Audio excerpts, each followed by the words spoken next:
In this video, we are going to introduce the concept of multidimensional integrals. We're going to use volume and weight as the two motivating examples, similar to the examples that we just saw from one dimension.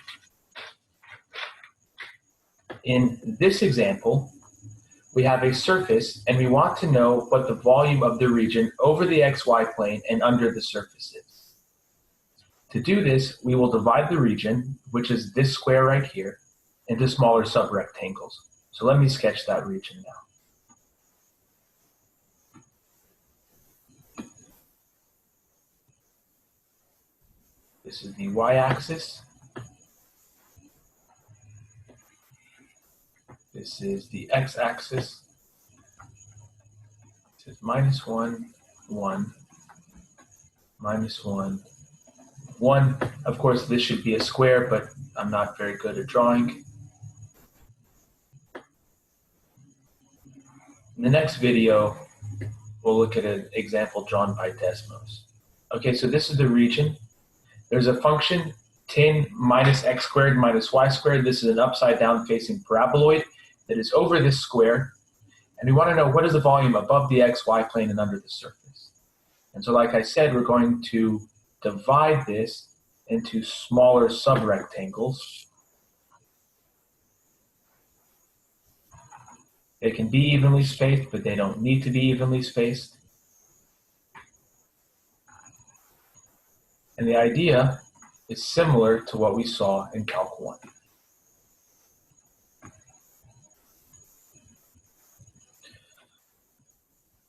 At each one of these rectangles, we're going to pick some point, and we're going to sample the function at that point. And the idea is that we are going to just treat the function as being constant on each one of these rectangles, equal to f evaluated at each one of these sample points. So for example, let's consider this square right here. And let's say the coordinates for this point are x is equal to 0.3 and y is equal to -0.2. Then we would just say that the height of the graph, of the height of the surface above this rectangle is approximately equal to f of 0.3, comma -0.2, comma -0.2.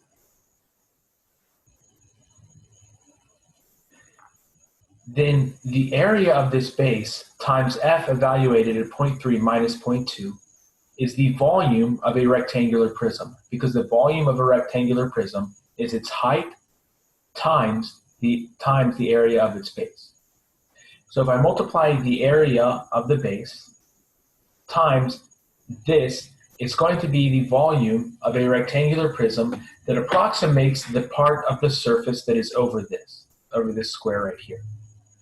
Then if I do this for each one of these subrectangles, I multiply the area of the subrectangle times f evaluated at that point, and I'm going to get and add all of those together. Then I'm going to estimate the volume of the region that is above the xy plane and above and below this surface.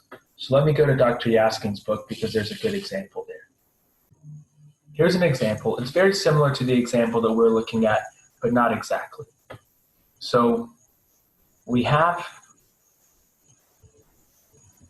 a downward facing paraboloid, and we want to know the area under this paraboloid and above the xy plane. Now, the function is a little bit different, and the domain is a little bit different, but the picture qualitatively is the same. Now we come down here. What he's done is he's divided the domain into a bunch of rectangles, and then he's approximated the volume of the surface with the sum of the volumes of these rectangular prisms here. And so if he takes more and more rectangles that are smaller and smaller in size, we get a better and better approximation. And that's what is happening here. If we take more rectangles, each with a smaller width and a smaller height, we get a better and better approximation.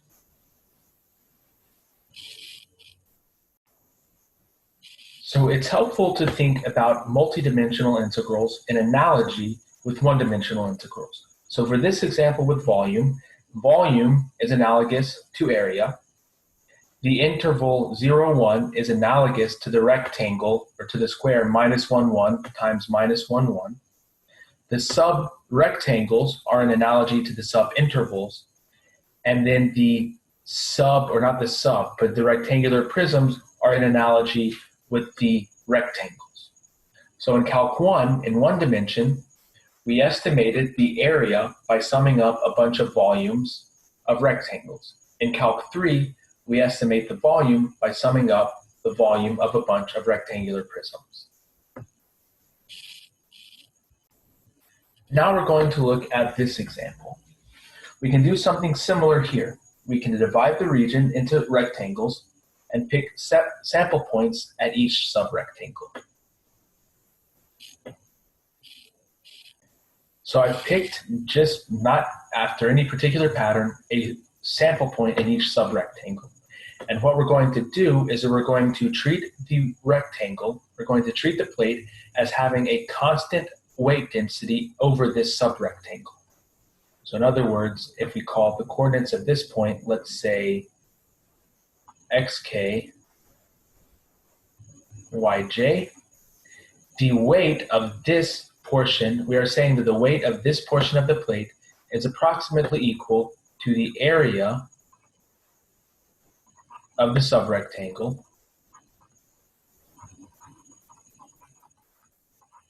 times delta, the density of function, evaluated at xk, comma, yj. That is approximately the weight of this subrectangle. And something similar is going to be true for each subrectangle. And so if the weight of this part of the plate is approximately equal to the weight of this subrectangle times delta evaluated at the sample point, then the area, or the weight of the entire plate is going to be the sum of each one of those approximations. So again, it's helpful to think in terms of analogy with Calc 1. So the plate here is an analogy with the spring, or with the string.